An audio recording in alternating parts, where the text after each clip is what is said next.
Hi, welcome on to MLR Daily. A fantastic game yesterday at Stamford Bridge where Chelsea beat Watford by 4-3. A real thriller there.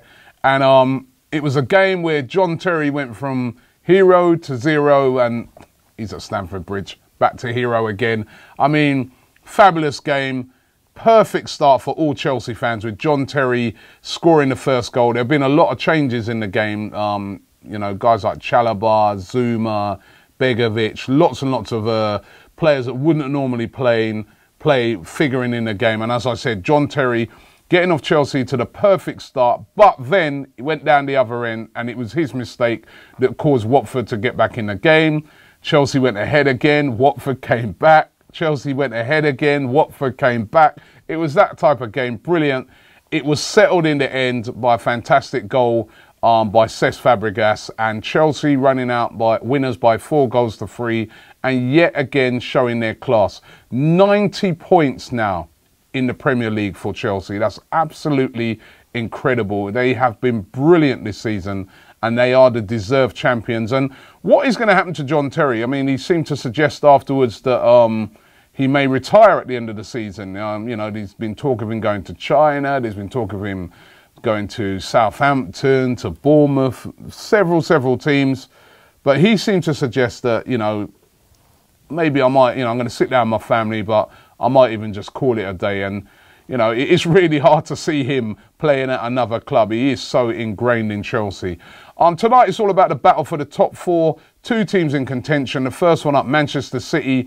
They're playing against West Bromwich Albion. And if City win this game, more or less you can say they're there because of their superior goal difference. They know that if they win their last two games, they're definitely there. They know also that they can't afford to slip up. Now, they're playing a West Bromwich Albion team that have been awful recently. They were going well, West Brom, but their recent record has been terrible. I think they've lost 5 of their last 6 games. Just not good enough from West Brom. And what sort of West Brom's going to turn up? I think the sort of West Brom that's going to get battered. City have got so much to play for. They've been so free-flowing. And you really would expect Manchester City to win this game tonight. And as I said, if they win their last 2 games, they're definitely in the Champions League. It was really interesting that Guardiola, when he was being questioned about this getting into the Champions League yesterday at his press conference, he admitted that the season had not gone well, that they hadn't won any trophies. And he came out and he said that if I had been at Bayern or Barcelona, I would have been sacked. He goes, you know, these big clubs wouldn't keep me. And that kind of sent a lot of City fans put their hands in their heads and go, oh no, what are you suggesting, that we're a small club? The things that we get accused of by a lot of the opposition fans. But I think what he was trying to say is that City are still an up-and-coming club, but the elite clubs of Barcelona and Bayern Munich, they just don't tolerate not winning trophies. And it has been a poor season for Manchester City. They spent loads of money. They were favourites at the start of the season to win everything, and they've won nothing. So that is a poor season from Pep Guardiola. It's also been a poor season for Arsenal.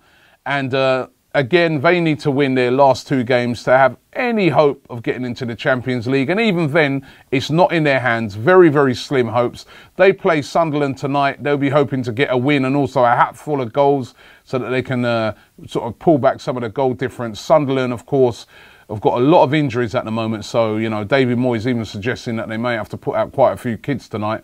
But Arsene Wenger was also pretty damning in his press conference, talking about teams that have been on the beach, you know, some of the opposition teams. I think a lot of that was aimed at West Ham, who were pretty pathetic against Liverpool the other day.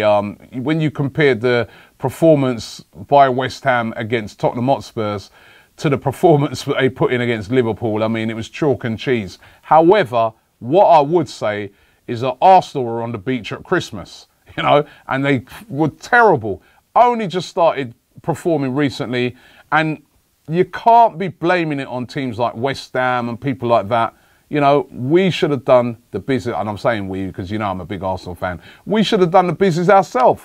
Stop moaning at teams like West Ham and other teams being on the beach. If they want to be on the beach at this time of the season, that's up to them. They've got injuries. They've got to whatever position they are. Arsenal should be getting the job done themselves. And I think only Arsene Wenger and Arsenal players are to blame for the mess that they're in, which is probably going to mean that they're only going to be in the Europa League this season.